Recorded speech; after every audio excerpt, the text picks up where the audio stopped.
It's nearly time for tip-off at the Mecca. We're going to go in the next 2 minutes, something like that. The players fine-tuning their jump shots as local radio crews gear up for another game. And good evening, everybody. Welcome back to the Bangor Auditorium for the third session of the day. This is game number 15 out of more than 45 that WZON will broadcast during the tourney. It's not any different than the players. You kind of get that adrenaline going. You come into the auditorium and you can't help but get going. You hear the bands going, you get the cheerleaders, the fans are all excited.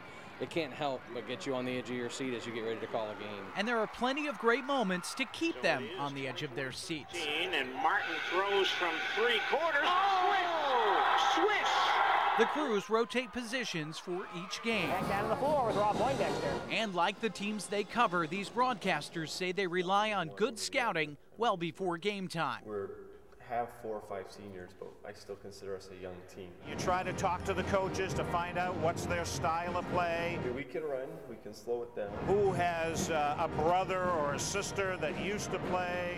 So there's all that sort of thing that kind of goes on, as we say, in the back hallway. What may surprise you is that the talk isn't always about basketball. And welcome to WZON's continuing coverage of the 2008 high school basketball tournament. Because whether the game is a blowout or a nail-biter, they have to keep talking. You know, we were on the air, we were talking about, the Mars Hill golf course, and we were talking about wind turbines. You kind of bring in different aspects of the communities, aside from the teams and the players and that sort of thing. Lord skips it back near side to Riopel. Long three is good. The announcers say they have to pace themselves just to get through it all. Fires up a three and drains it.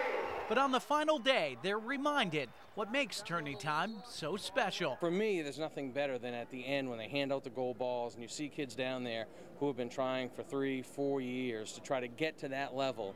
And if you see a tear coming out of their eye or something, it doesn't get any better than that. The ball game is over!